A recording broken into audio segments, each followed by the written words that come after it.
Hello, everyone. Today, I want to tell you an incredible story about how English took me to my dream, my passion, and my success. If you have big dreams to become a doctor, engineer, lawyer, businessman, or anything great, then you need English 100%. There is no doubt about it. English is spoken by 1.5 billion people around the world. It is the language of travel, business, and the internet. If you don't speak English, you might miss big opportunities, like getting a better job, making international friends, or enjoying movies and books in their original language. But don't worry, you can start learning today and become part of this global community.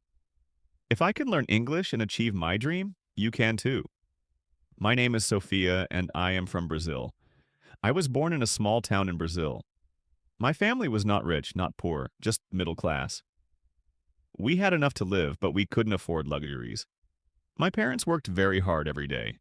My father was a taxi driver and my mother was a school teacher. They always told me, education is the key to success. Since I was a little girl, I had only one dream, to become a doctor. I still remember the moment that changed my life. I was 10 years old. I was in the hospital because my little brother was very sick. He had a very high fever and we were scared. My parents were crying. Then a doctor came. He was calm, confident, and full of kindness. He smiled and said, "Don't worry. I will take care of your son." I watched him work. He checked my brother, gave him medicine, and spoke with so much knowledge. And then, after a few hours, my brother's fever was gone. He was safe. At that moment, I knew, one day I will become a doctor and save lives. But as I grew up, I realized something terrible.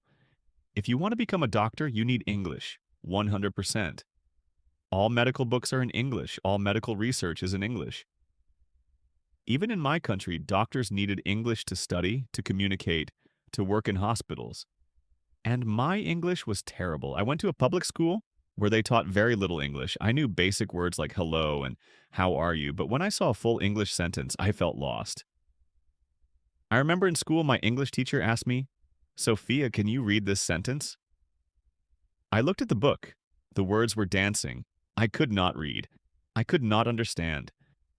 I wanted to cry. "I don't know, miss," I whispered. The class laughed. That day I went home and sat alone in my room. I thought, how will I become a doctor if I can't even read a simple sentence in English? I felt hopeless, but then something happened that changed everything. One evening, my father came home, tired from work. He sat next to me and said, "Sophia, what is wrong? You're always sad these days." I looked at him and said, "Papa, I want to become a doctor, but my English is bad. Without English, I cannot study medicine." My father was quiet for a long time. Then he said, "If English is stopping you, then learn English. Go to a place where everyone speaks English." I was shocked. "But Papa, we don't have money for that." He smiled and said, "We don't have much, but we have enough. Your dreams are important." That night, my parents and I sat together and talked about the best place to learn English. Why did we choose Canada? Everyone speaks English. I would have no choice but to speak English every day. Great education system. Canada has the best schools for learning English. Multicultural and friendly people. People in Canada are warm and kind to international students. Affordable. Compared to other countries, studying in the USA or the UK was too expensive, but Canada was possible. It was not an easy decision. We were a middle-class family. My parents had some savings, but not much. They made a huge sacrifice. They used almost all their savings to pay for my flight, my English school, and my first few months of living in Canada. Before leaving, my mother held my hand and said, "Sophia, we are giving you everything we have. Promise me you will not give up." I had tears in my eyes. I hugged her and said, "I promise, Mama." And then, with one suitcase, a little money, and a big dream, I flew to Canada. The moment I landed in Toronto, Canada, I felt like an alien. The weather was freezing. In Brazil, it was always warm, but here, my hands were like ice. The food was strange. I missed my mother's homemade Brazilian rice and beans. The people were nice, but they spoke so fast. And then, the biggest problem, English.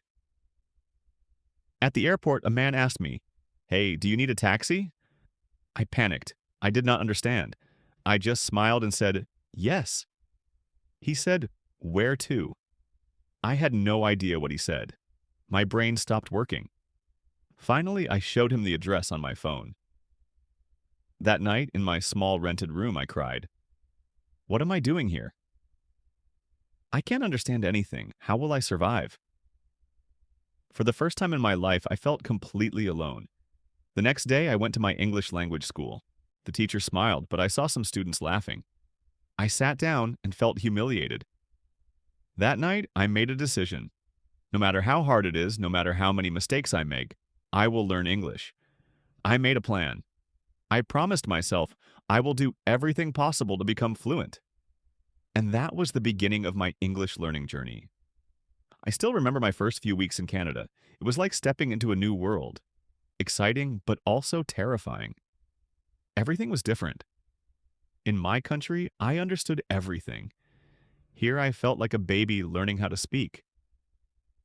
Before I tell you how I improved my English, let me tell you about the strangest things I noticed in Canada. No school uniforms. In Brazil, students wore uniforms. But in Canada, children wore anything they wanted. Some even wore pajamas to school and nobody cared. People don't touch much. In my country, we hug, kiss on the cheek, and stand close. But in Canada, people like personal space. If you hug someone without asking, they feel uncomfortable. Weather changes in seconds. One minute it's sunny, the next it's raining or even snowing. Self-checkout in stores. In many supermarkets, there was no cashier. People scanned and paid for their own groceries. People say sorry for everything. Even if you step on their foot, they say sorry. I found that so funny. Food portions are huge. I once ordered a small meal at a restaurant. It looked like food for 3 people. But the biggest shock was the English. People spoke so fast and used slang I had never heard before. In school, I learned proper English. But in real life, people said things like, "Want to grab a coffee? Want to get a coffee? I'm down for that." I agree. That's so lit. That's amazing. I felt like I had never studied English in my life. On the second day in my English class, I was so nervous. The teacher gave us a simple writing task. I was excited. I can do this, I thought. But when she returned my paper, it was full of red marks. She said, "Sophia, your writing is good, but your sentence structure needs work. You think in Portuguese and translate to English. That's why it sounds strange." I felt frustrated. Speaking was even worse. The teacher asked me a question, and I knew the answer in my head. But when I opened my mouth, nothing came out. I felt like crying. Will I ever speak English fluently? I refused to stay weak in English. I knew that if I didn't improve, my dream of becoming a doctor would die. So I made a plan. The headphone trick. Talking to myself in public, one of my biggest problems was speaking. I was too shy and afraid of making mistakes, so I found a solution. I put on headphones and walked around the city pretending I was on a phone call, but I was actually talking to myself in English. I described everything around me. I am walking on the street. The sky is blue. That woman is wearing a red coat. Now I am entering a cafe. I will order a coffee. This helped me think in English and practice without fear. The 3 new words rule. Every day I learned 3 new words and used them in a sentence. No more subtitles at first. I watched movies in English with subtitles, but then I realized something. I was reading, not listening. So I turned off subtitles and forced myself to understand. It was hard at first, but soon I started catching common words and phrases. One day, I went to a coffee shop and decided, today I will talk to someone in English, no matter what. I walked to the counter. The barista smiled and said, "Hey, what can I get you today?" My heart was beating fast. Don't panic, Sophia. You can do this. I took a deep breath and said, I would like a cappuccino, please. She smiled and asked, Do you want it with almond milk or regular milk? I understood her. I quickly said, Regular milk, please. She gave me my coffee and said, Here you go. Have a great day. And I replied, You too. It was a small conversation, but I felt like I had won a gold medal. That day, I realized something important. English is not about being perfect. It's about being confident. Learning English was one challenge, but surviving in Canada was another. Canada is expensive. Here's what I spent each month. Rent for a small room, $800 to $1,000. I lived with a roommate to save money. Groceries, $250. I learned to cook at home to save money. Transportation, $120, bus pass in Toronto. Phone bill, $50 English classes, $500 per month. I worked part-time in a small cafe to pay my bills. It was tough. I woke up at 6 a.m., went to school, worked in the cafe, came home tired, and still studied English at night. I missed my family. I missed home. But every time I felt like giving up, I remembered my parents' sacrifice. I could not fail. The biggest turning point was when I stopped translating in my head. At first, my brain always did this. I hear a sentence in English. I translate it into Portuguese in my head. I think of an answer in Portuguese. I translate it back into English, forever, but this took forever. But after 4 months of daily English exposure, something amazing happened. One day, I was in a grocery store. The cashier asked, Do you need a bag? And without thinking, I said, No, I have one. Thanks. For the first time, my brain didn't translate. I realized I was finally thinking in English. If you're struggling with English, here is my advice. Speak every day, even if you're alone. Use the headphone trick like I did. Stop translating in your head. Start thinking in English. Talk to native speakers, even if it's scary. Surround yourself with English. Change your phone, movies, and music to English. Don't be afraid of mistakes. Mistakes help you grow, and most importantly, never give up. I still remember the day everything changed for me. The day I realized, wow, I can actually speak English. But before I tell you that story, let me take you deeper into my life in Canada. The struggles, the weirdest things, and how I finally started speaking English like a native. I had been in Canada for 6 months, and my English was improving. I could understand people better. I could order food without feeling scared. I could even talk. I could talk to my classmates, but I still had one big problem. I was terrified of talking to native speakers. Why? Because they spoke too fast, used too much slang, and I always felt stupid when I didn't understand something. I avoided conversations. If someone asked me something, I would just say, yes, or haha, yeah, even if I had no idea what they said. But I knew that if I wanted to be fluent, I had to face this fear. So I made a crazy decision. One morning, I walked into my favorite coffee shop. I told myself, Sophia, today you are going to have a real conversation with a native speaker. No running away. I stood in line, nervous. Then a girl next to me smiled and said, Ugh, this line is so long, right? I froze. This was it. My moment. I took a deep breath and said, Yeah, it's really long. Then she said, I come here every morning, and it's always like this. My brain started panicking. What do I say? But instead of overthinking, I just said, Oh, really? I just moved here, so I don't know. She smiled and said, Oh, cool, where are you from? And just like that, we had a conversation. For the first time, I wasn't translating in my head. I wasn't scared. I just talked. After that day, something clicked in my brain. I realized I can actually do this. That moment gave me confidence, and confidence was the missing key. Now that I was confident, I wanted to take my English to the next level. I didn't want to just speak English. I wanted to sound like a native speaker. So I started doing something crazy. the shadowing method. I started copying everything I heard.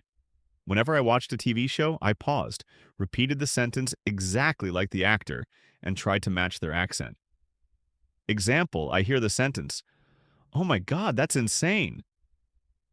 I pause and say it exactly the same way.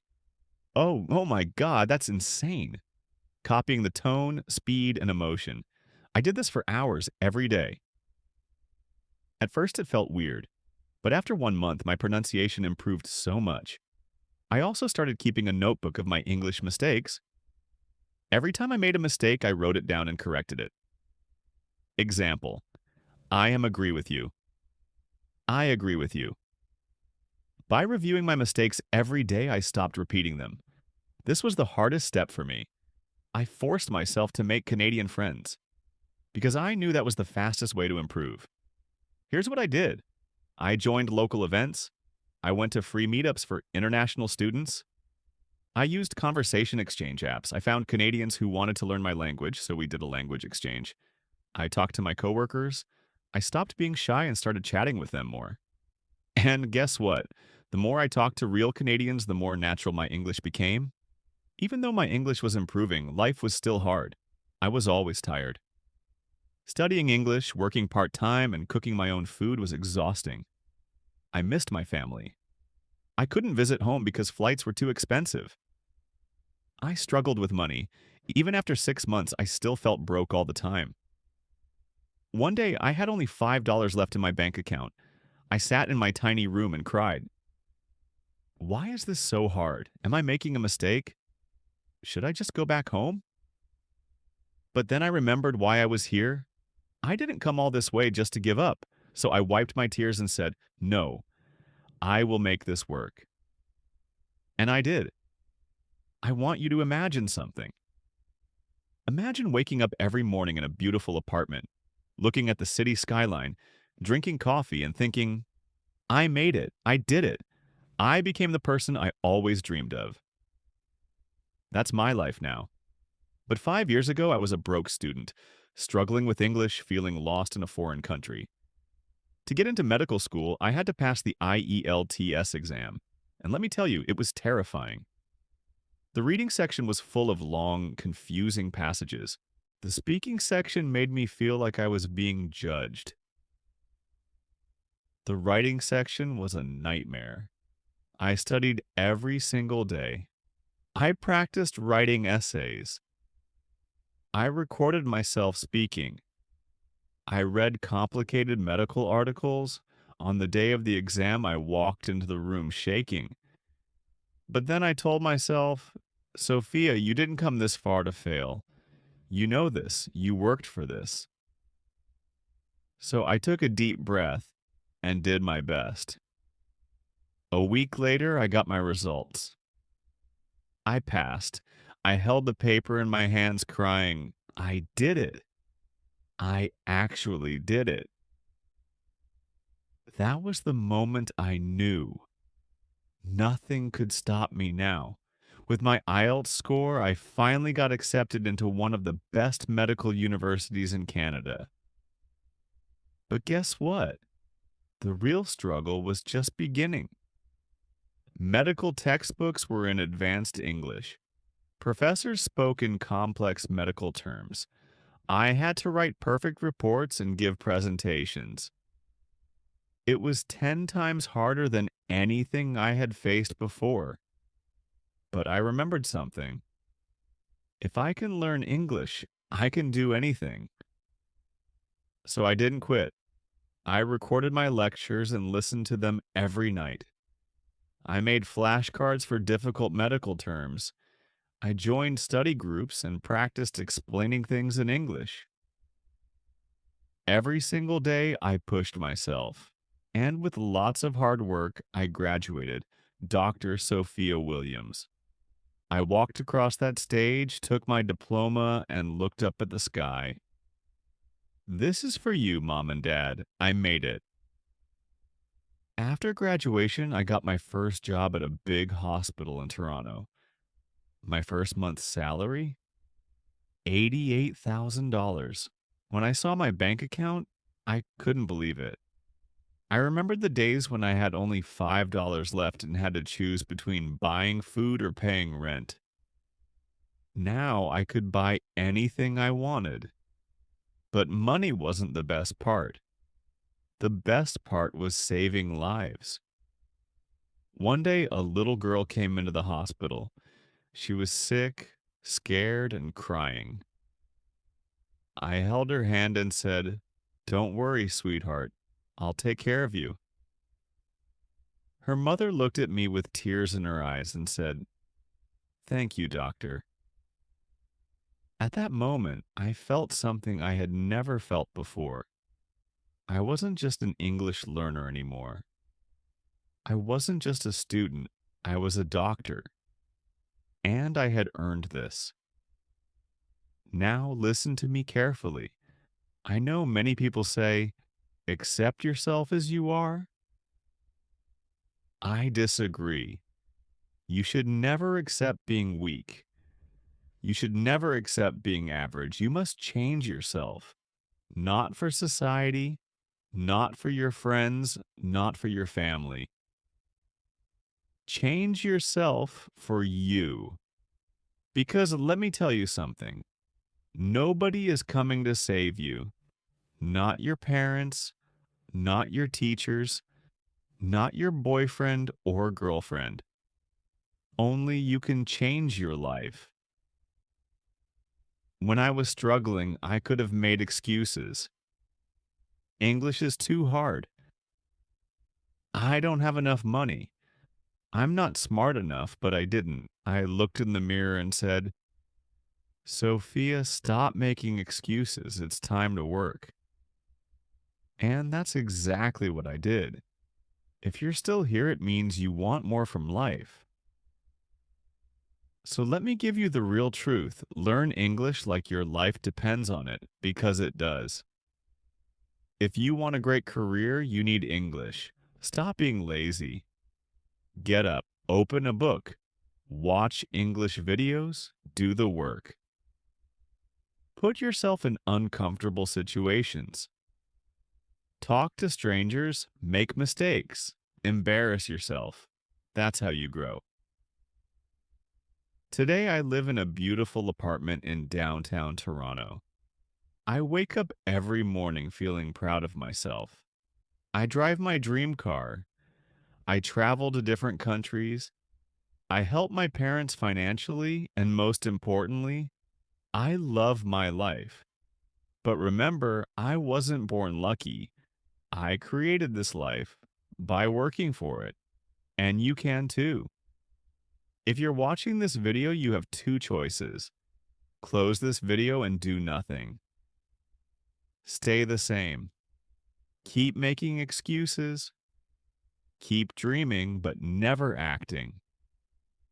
Start working on yourself right now. Learn English every day. Improve yourself. Change your life. The choice is yours. If you choose the second option, then subscribe to this channel, like this video, and let's start your journey today. Because trust me, when you become the best version of yourself, it feels like the world is in your hands.